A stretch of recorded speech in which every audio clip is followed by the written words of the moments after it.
बाबा देवादिदेव महादेव भगवान शिव घड़दानी त्रिकालदर्शी कैलाशी अविनाशी शंकर। भगवान शिव की पवित्र कथा कर। पार्वती, दुनिया के लोग मुझे केदार में ढूंढेंगे, दुनिया के लोग मुझे कैलाश पर ढूंढेंगे, पर अपने भीतर नहीं ढूंढ। और भीतर ढूंढने का फल क्या है? तारकासुर की कथा कहते हैं। ब्रह्मा जी ने वर मांगने को कहा तारकासुर से कि तू वर मांग ले, और तारकासुर वर मांगता है कि अगर मेरे प्राण छूटे तो शिव जी के पुत्र के द्वारा छूटे।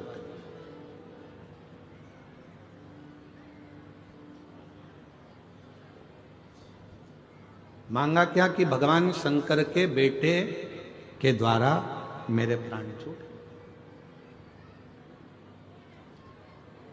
और शिव जी तो समाधि में लीन थे।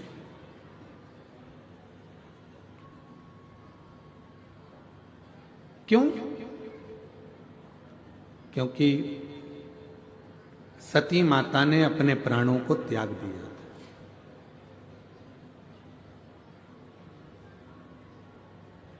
और जब तक शिव जी की शादी नहीं होगी, विवाह नहीं होगा, तब तक उनका बेटा भी नहीं होगा।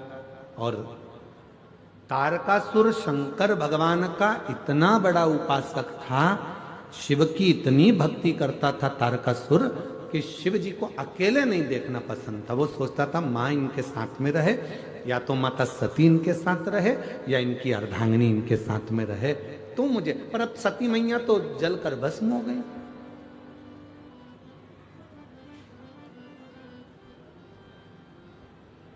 और माता सती जब जलकर भस्म हो गई हैं तो शिव अकेले रहे तो ये मुझे पसंद नहीं।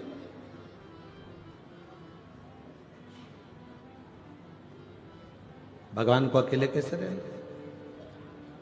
तारकासुर ने ब्रह्मा जी से वर मांग लिया।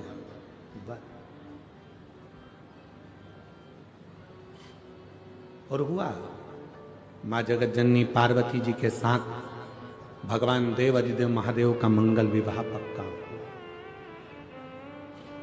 शिव जी के साथ में मां जगत जननी पार्वती जी का विवाह हो गया जब भगवान शंकर के तेज पुंज को ले जाकर अग्निदेव ने स्वयं गंगा जी के जल में दिया, और गंगा जी की जल से 6 पुत्र ने जन्म लिया।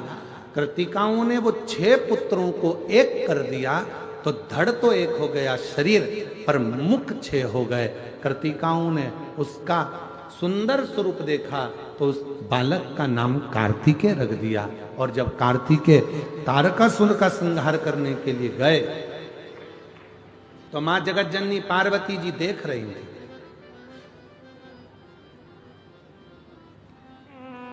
दर्शन कर रही थी।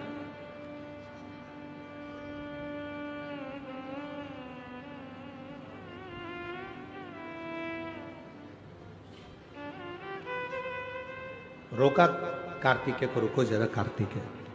षडानंद कार्तिकेय ने कहा मां क्या बात है, मुझे क्यों रोक रही हो? क्या बात है, क्या हुआ? कार्तिकेय जी को मां ने रोक कर कहा सुनो कार्तिकेय, ये जो सामने तारकासुर तुम्हारे खड़ा है, जिसका तुम संहार करने के लिए जा रहे हो, जिसको तुम मारने के लिए जा रहे हो, ये तारकासुर कोई साधारण नहीं है। इसके हृदय में शिव ऐसा बसा हुआ है, इनके हृदय में शंकर ऐसे बसे हुए हैं कि इसके एक एक रोमावली में शिव समाये हुए हैं। इसलिए इस तारकासुर का संहार करने से पहले तुम्हें शिव की आज्ञा लेना पड़ेगा। बिना शिव की आज्ञा के आप नहीं संहार कर सकते।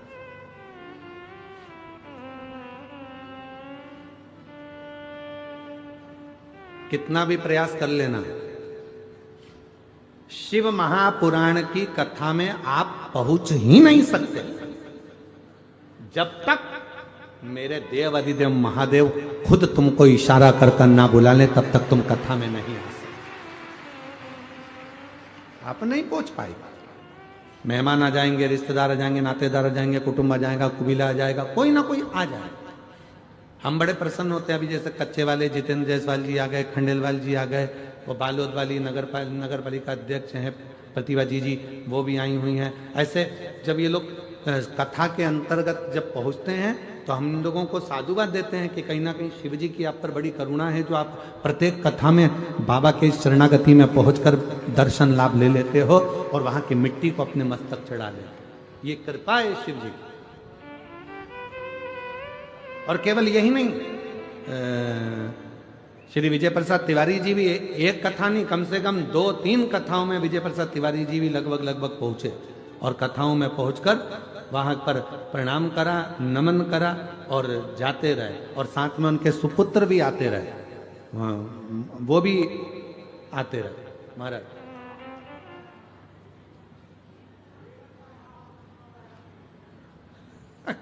बाबा कराएगा, शिव जी की कृपा होगी। शंभु तो ये भी आते रहे।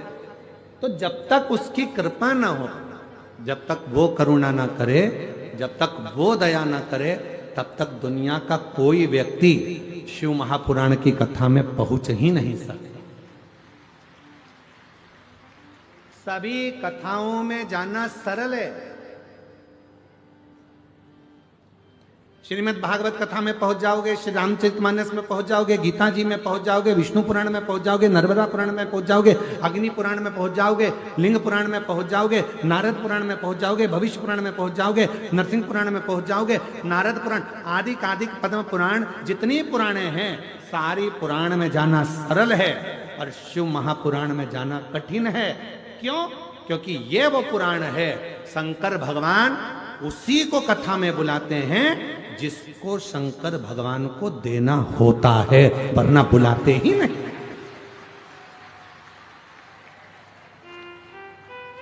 जैसे तुम्हारे मोहल्ले में शादी का कार्ड हर किसी को नहीं दिया जाता, शादी का कार्ड उसी को दिया जाता है जिससे तुम्हारी रिश्तेदारी अच्छी हो, संबंध अच्छे हो, प्रेम अच्छा हो। पड़ोसन भले पास में रह रही है और अगर पड़ोस में प्रेम नहीं है तो कोई तुम्हें शादी में नहीं बुलाएगा। भले तुम्हारी सगी बहन है पर प्रेम नहीं है, नहीं बुलाएंगे। कई भाइयों में प्रेम नहीं रहता, एक दूसरे को नहीं बुलाते। प्रेम होगा तो बुलाएंगे और उसी को बुलाया जाता है। जितनी बहन बेटियों को शादी में बुलाया जाता है उतनी बहन बेटियों को साड़ी देकर विदा, बोलो सही है कि साड़ी देके विदा करा जाता है। तो हम क्या बोलते हैं? मेरी जीजियों, मेरे जीजाओं, अर्थात इस कथा के मंडप में जितनी बेटियां आती हैं सब मेरे शंकर भगवान की बेटियां हैं। जब जाती हैं तो कुछ ना कुछ देकर भोले बाबा विदा करते हैं। और वो जो देता है वो दुनिया में कोई नहीं देता, जो वो देता है। एक माता जी ने लिखा पत्र में, मेरा नाम जयमनी ठाकुर, पति कतुम सिंह ठाकुर, जिला बस्तर के रहने वाले। कहीं बैठी हो ठाकुर? अगर बैठे हो तो हाथ हिलाइएगा। अगर कहीं बैठे हो। मेरा नाम जयमनी ठाकुर, पति कतु सिंह ठाकुर। कहीं बैठे हो? आप ही हैं, हाथ हिलाइएगा। बच्चा आया है साथ में, आ जाइए, ली आइए। गुरु जी, हम बस्तर के रहने वाले हैं। शिव महापुराण की कथा का वर्णन करना चाहती हूं जो पंडाल में बैठकर पाया मैंने। मेरा 19 साल का बेटा किसी कारणवश मर गया, उसका निधन हो गया। मेरा 19 साल का बेटा मर गया और 19 साल का बेटा मरने के बाद बहुत टूट गई। एक ही बेटा था, उसी का आसरा था, चले गया। गुरुदेव, शिव महापुराण की कथा में जैसे तैसे दिल लगाया। मेरी उम्र हो गई 44 साल की और 44 साल की उम्र में मैंने भगवान भोलेनाथ की प्रार्थना करी तो बाबा ने मुझको एक बेटा दे दिया। एक बेटा दिया। पूरी बात तो सुनो, ताली बजाने बैठ गए। काय ताली बजा रहे? पहले बोलो, सुनो। 44 साल की उम्र में बाबा ने मुझको एक पुत्र दे दिया। वो बेटा 1.5 साल का हुआ, गिर गया, मर गया। 19 साल का बेटा गया, 44 साल की उम्र हुई, बेटा 1.5 साल का हुआ मर गया। इतनी टूट गई, भोले बाबा आपने मुझे बेटा तो दिया, फिर वापिस ले लिया। बाबा कृपा करो। डॉक्टर को क्या बोलूं मैं। फिर किसी ने कहा एक बार फिर बाबा की कथा सुन। पंडाल में बैठकर यदि वहां की मिट्टी को लगाएगी ना, गर्भ जरूर ठहरेगा। डॉक्टर ने तो कह दिया था कि अब तुम 50 के करीब में पहुंच चुकी हो, औलाद नहीं होगा। उम्र 46 पार हो गई, 47 हो गई, 48 हो गई, 50 के लगभग में पहुंच गई। औलाद होने के चांस खत्म हो गए, बच्चा नहीं होगा। फिर मैंने कथा में सुना कि पंडाल में जाकर अगर मांगोगे, बैठ गई, कथा सुन ली तो बाबा देगा जरूर। और बाबा ने ऐसी कृपा कर दी गुरुदेव, मैं बाबा की कथा सुनने के लिए पंडाल में बैठ गई और पंडाल की मिट्टी को लगा कर गई। आज बाबा की कृपा से 50 के करीब में मेरी उम्र है और मेरे बाबा ने फिर मेरी झोली भर दी और मुझे पुत्र दे दिया। फिर पुत्र दे दिया। तुम उसकी बेटी हो। ये व्यासपीठ आपको जीजी कहती है, आपको जीजा कहती है, आपको बेटी कहती है, आपको बेटा कहती है, आपको माता पिता कहती है। ये व्यासपीठ शायद दुनिया में एक व्यासपीठ ऐसी है शिव महापुराण कुबेरेश्वर धाम की जो आपसे संबंध जोड़ती है, और वो संबंध होता है बेटी और बाप का। वो संबंध होता है एक बहन और भाई का। ये संबंध की पीठ है।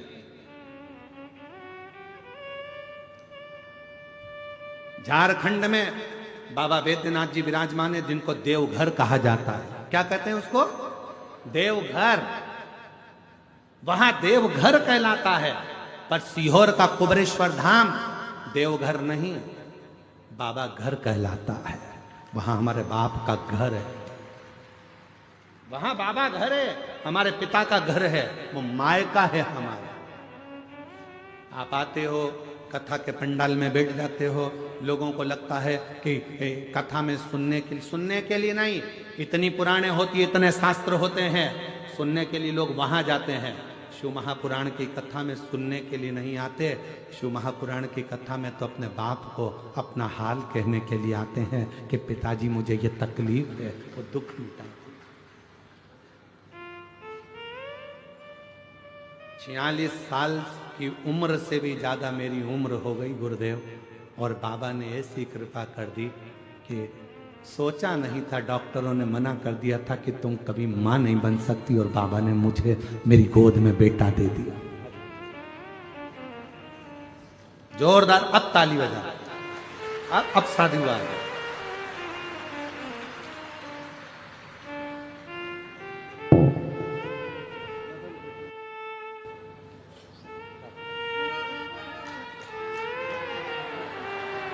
आंसू पोछो, आंसू पोछ पहले। बाबा ने दे दिया ना, तो आंसू पोछो। अच्छे खुश होकर बाबा को प्रणाम करो, उसकी कृपा है। आंसू पोछो पहले, पूरे आंसू पोछो। हाँ, अब प्रणाम करो बाबा को, आंसू पोछ के। अब तो दे दिया उसने। शंभू शंभू।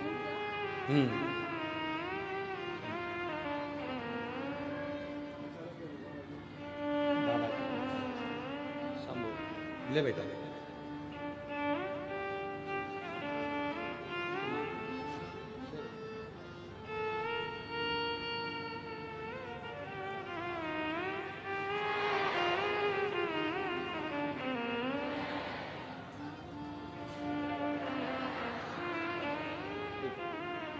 बधाई आपको, बहुत बहुत शिव कृपा। नहीं हमारा नहीं, बाबा को, बाबा को साधुवाद दो, बधाई उसको दो। और खाली न जाता कोई दर से तुम्हारे, खाली न जाता कोई दर से तुम्हारे। मैं भी खड़ी हूँ नन्ही बाहे पसारे, अपने हृदय से लगा लो गिरी जा रही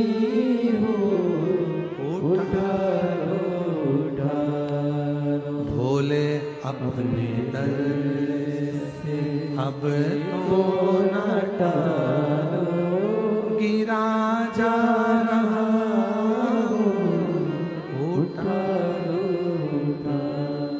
मेरी जीजियों, मेरे जीजाओं, मेरी बेटियों, बेटाओं, मेरे बुजुर्ग माता पिता, याद रखना, तुम्हारे क्षेत्र में कभी भी सूचना मिले कि कुबेर भंडारी के दरवाजे से कुबेरेश्वर धाम से चलकर ये शिव महापुराण की कथा तुम्हारे नजदीक में पहुंची है, 7 दिन नहीं 1 दिन 2 दिन समय निकालकर उसके पंडाल में रहकर झोली पसार कर उसकी मिट्टी को मस्तक चढ़ाकर दिल से कहकर देखना, 3 महीने में मेरा बाबा तुम्हारी झोली जरूर भरेगा, ये निश्चित है।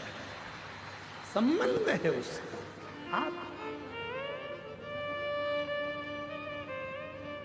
वो भैया कह रहे हैं हमको भरोसा नहीं था, 50 के करीब में उम्र हो रही है, डॉक्टर मना कर दिया था कि अब तुम मां नहीं बन सकते। और आप मेरी जीजियां यहाँ बैठी हैं, ईमानदारी से बोलना, क्या 50 साल की उम्र में संतान का योग बनना सरल हो सकता है? तुम अपने मन पर हाथ लगाकर विचार कर सोचना, क्या हो सकता है? पर विधि के विधान को भी जो पलट दे, देवताओं का काम है भाग्य लिखना, और भाग्य को पलटने का काम है देवाधिदेव महादेव का, वो पलट कर रहे हैं, पलट कर रहे हैं। जब वो कृपा करता है तो दुनिया देखती है। वो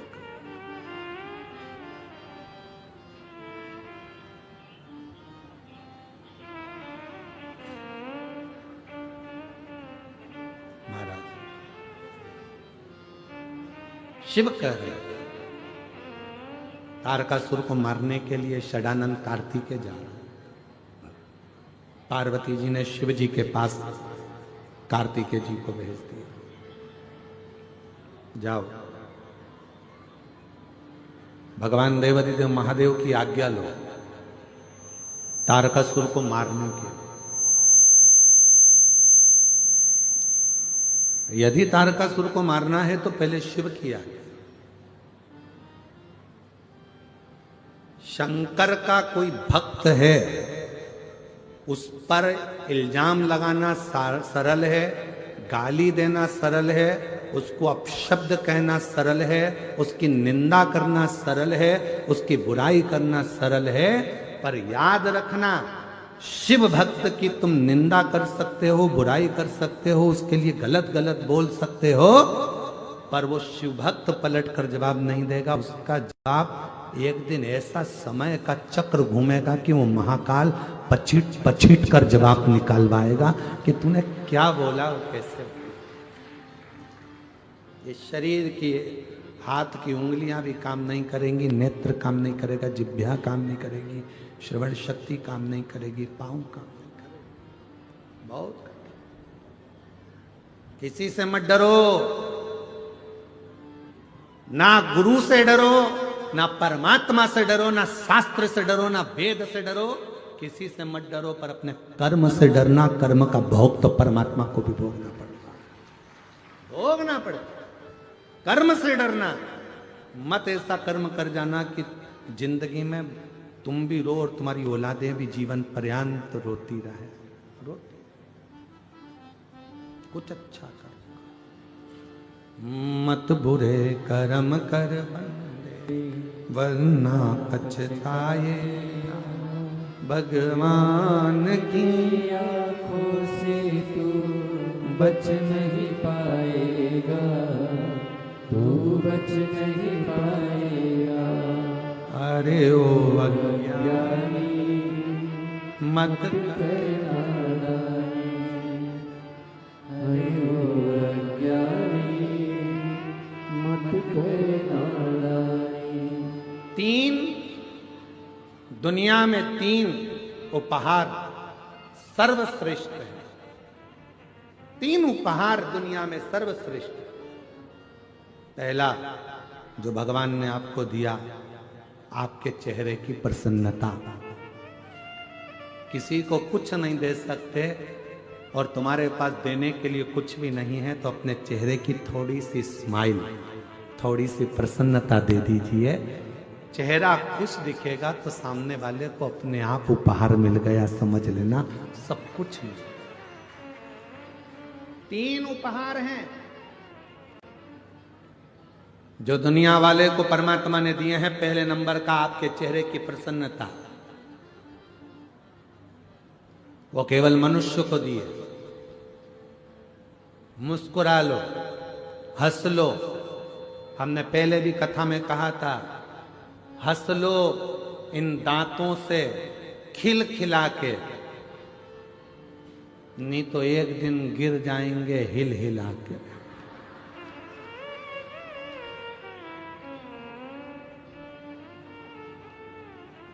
ये सोफा सेट फिर बाद में किसी काम का नहीं रहेगा, फिर नकली सोफा सेट लाके जड़ना पड़ेगा, और वो भी जम के चने वने खा गए तो नीचे आके गिर जाएगा। इसलिए थोड़ा सावधानी रखिए।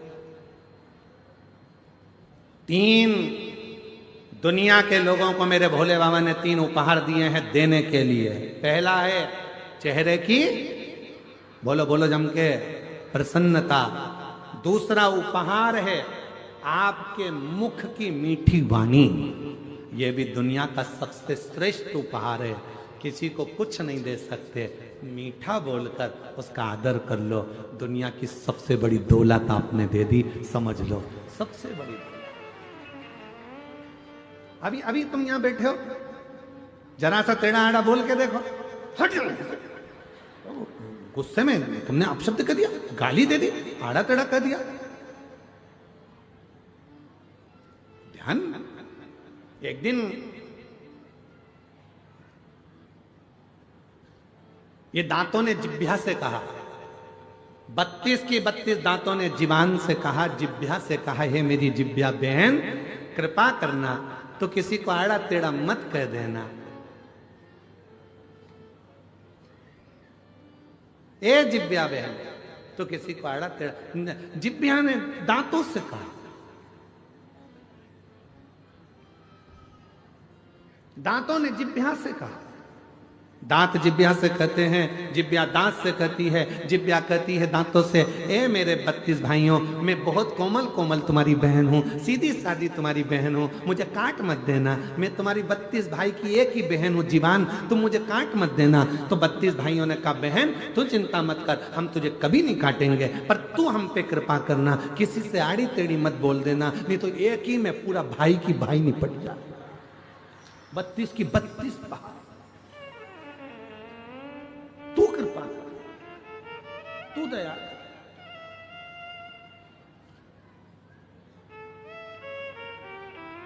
पहला उपहार दिया है मेरे भोलेनाथ ने आपको, मनुष्य को, दुनिया को देने के लिए पहला उपहार दिया। क्या?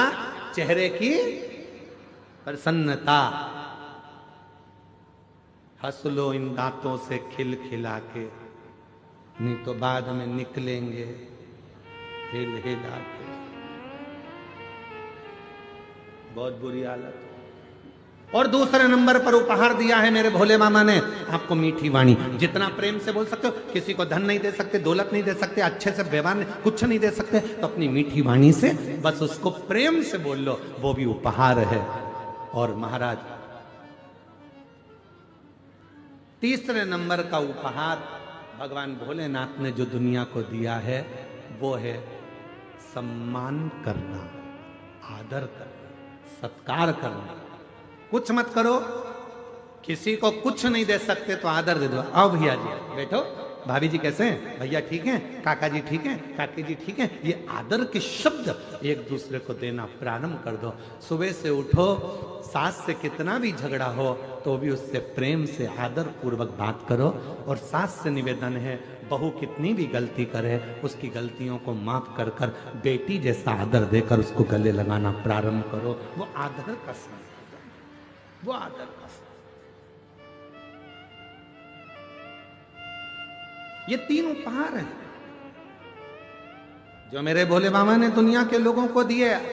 पहले नंबर पर है मुस्कुराहट चेहरे की, दूसरे नंबर पर मीठी वाणी आपके मुख की, और तीसरे नंबर पर है आदर के शब्द, आदर के वचन, आदर के संबोधन। कोई भी आपके यहाँ आए आप उसको आदर दीजिए, सम्मान दीजिए, कुछ मत दीजिए, आदर तो दो। साहब कहाँ से आए हो? बैठो ना साहब, राम राम साहब, कृष्ण जी साहब, श्री शिवाय नमस्तुभ्यम, हर हर महादेव भैया जी, क्या बात है, कैसे हो? आदर का संबोधन।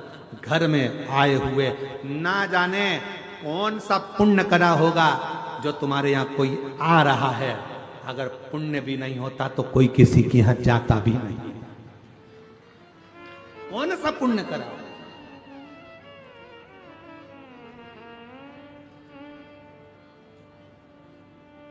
कल जब तिवारी जी के बेटे श्री अभिलाष जी कल जब आए थे शाम को, तो कोई मिलने आए थे, तो उनके साथ में वो बोल रहे थे, अभिलाष जी के साथ जो आए थे वो बोल रहे थे कि गुरुजी, हमने हमारी जिंदगी में बस्तर क्षेत्र में इतनी भीड़ और इतने श्रोता, वो भी वनवासी और आदिवासी, कभी नहीं देखे जो एक जगह पर इकट्ठे होकर इस कथा कर इस तत्व ग्रहण। हमने अपने जीवन क्या दिया? आपने हमने अभिलाष तिवारी जी से कहा कि देखो, ये तो आप लोगों का प्रेम है, आप किसी को आदर दे रहे हैं, आदर मिल रहा है, सम्मान दे रहे हैं, सम्मान मिल रहा है, सत्कार दे रहे हैं, सत्कार मिल रहा है, ये प्रेम है जो लुटाया जाए। ये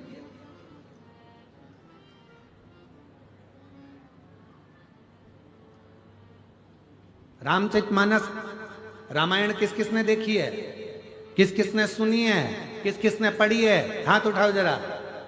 सबने पढ़ी, सबने देखी, सबने सुनी, रख लो हाथ। रामायण में, रामचरितमानस में पढ़ा होगा, सुना होगा, देखा होगा। जितने भी उस रामचरितमानस में मिले, जितने भी पात्र थे, सबको रोते हुए देखा होगा।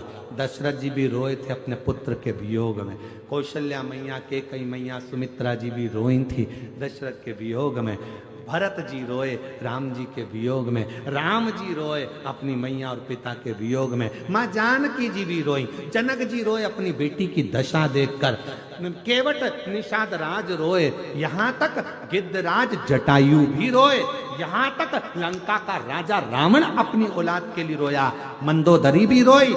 जितने पात्र थे रामचरितमानस के, सब रोते हुए दिखे। केवल एक पात्र था रामचरितमानस का, जो थे श्री हनुमान जी महाराज, वो कभी रोते हुए नहीं दिखे। जिनकी आंखों में कभी आंसू नहीं दिखे, जिनने कभी रोया नहीं, उनकी आंख से आंसू बहा नहीं। एक बार लक्ष्मण जी के मन में यह बात आ गई कि मैं रोया, आप रोए, भरत रोए, शत्रुघ्न रोए, माँ जानकी जी रोई, माता कौशल्या, कैकेयी, सुमित्रा रोई, केवट रोए, दशरथ जी रोए, जनक जी रोए, सुमंत्र जी रोए, जितने भी सभासद थे, सब गुरु की आंख में आंसू था। पर ये हनुमान क्यों नहीं रोते हैं? तब राम जी ने कहा, यह हनुमान नहीं है, यह शिव का स्वरूप है, और शंकर कैसी भी परिस्थिति हो, हर परिस्थिति में मुस्कुराना जानते हैं, वो शिव है। और संसार का सबसे बड़ा गुण तत्व यही है, हर परिस्थिति में आप मुस्कुराइए। दुख आएगा, मनुष्य का शरीर है, ऐसा कौन है व्यक्ति जिसकी जिंदगी में दुख नहीं आया? कौन है? राम जी के जीवन में भी दुख आया तो कृष्ण भगवान के जीवन में भी दुख आया। जितने भगवान के अवतार हुए, हर अवतार में दुख आया। ऐसा संसार में कोई नहीं जन्मा जिसकी जिंदगी में दुख नहीं आया। दुख आएगा, पर उस दुख में भी मुस्कुराना सीख लिया तो समझ लो कि शिव की कृपा होना प्रारंभ हो गई। हम मुस्कुराएं, तकलीफ आए मुस्कुर, कोई दिक्कत, बीमारी आई है ना, आ गई ना, बड़ा रोग आ गया ना, तकलीफ आ गई ना, धीरे से जाएगी। पर अपन क्यों रोए उस बीमारी के चक्कर में? इतना बड़ा बीमारी हो गई, मेरा लीवर खराब हो गया, किडनी बेकार हो गई, थायराइड हो गया, घुटने बेकार हो गए, कहीं ये हो गया, और रोने रोने में जिंदगी निकाल दे। बीमारी आई है, सोचते रहोगे, सोचते रहोगे, सोचते रहोगे, तो बीमार पड़े रहोगे, बीमार पड़े रहोगे।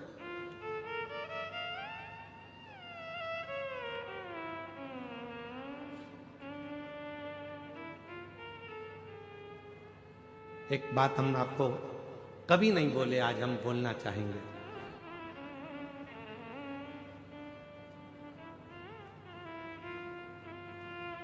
(2021) की बात,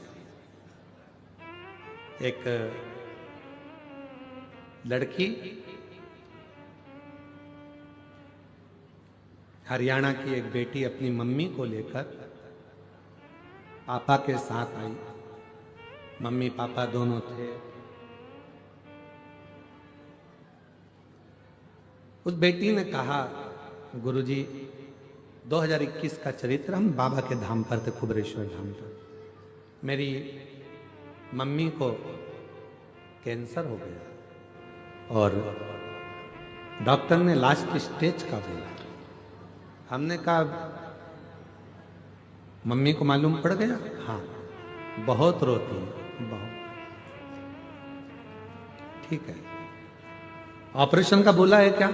नहीं, इनकी उम्र हो चुकी है बहुत, तो अब ऑपरेशन का डॉक्टर मना कर दिया। गठान भी बड़ी है, कैंसर भी है। ठीक है, कितना समय का डॉक्टर बोला का? 6 महीना ये जी जाए तो जी। ठीक है, अब वो माँ कैंसर कैंसर कैंसर कैंसर। हमने कहा अब तुम्हारी मम्मी को लेकर आओ, अपन उनसे मिलते हैं। हम कुर्सी लगाए बैठे हुए थे, धूप सेक रहे थे। उसकी माँ आई, प्रणाम किया, बाबा डॉक्टर 4th स्टेज का कैंसर बोला। हमने कहा, ये कंकर शंकर की तुमने पूजन करी है कुबरेश्वर धाम का? हाँ बाबा। एक कंकर लेकर जा रही हो? हाँ बाबा। रुद्राक्ष ले जा रही हो? हाँ बाबा। बस कंकर उठाया है? हाँ बाबा। तो हमने कहा, जब कंकर उठा लिया, लेकर जा रही हो, तो निश्चित है यहां का कंकर वही उठाता है जिसकी बीमारी को भगवान को दूर करना होता। तुमने अगर उठाया है, आज विश्वास के साथ जाना कि तेरे शरीर में कैंसर नहीं है, वो तो शरीर में गांठ हो गई है, उसका इलाज चल रहा है, धीरे धीरे वो भी ठीक हो जाएगी। शिवजी पे चढ़ा पानी पीऊंगी रुद्राक्ष का, कैंसर मुक्त हो जाऊंगी। आप मानेंगे नहीं, 1 साल के बाद वो फिर मिलने आई 2022 में, और उसकी माँ कहती है, ये मेरी रिपोर्ट फाइल सामने है, मेरे शरीर में कोई कैंसर नहीं है। अच्छा सोचो, अच्छा। और उसका एक प्रमाण यहां पर भी आया है, एक पत्र में यहां पर भी प्रमाण है। महाराज,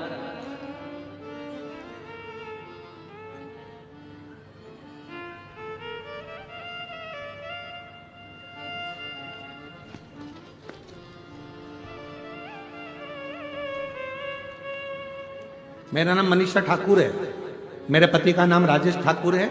मैं पावर हाउस चौक जगदलपुर से आई हूं। कहीं बैठी हो, हाथ हिला सकती हैं। पावर हाउस चौक जगदलपुर से आई हूं, अगर कहीं बैठी हो तो हाथ हिला सकती हैं।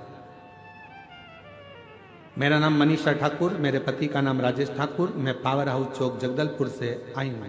आ जाइए, एक बेलपत्र ले जाइए, आ जाओ। मेरा मोबाइल नंबर ये है।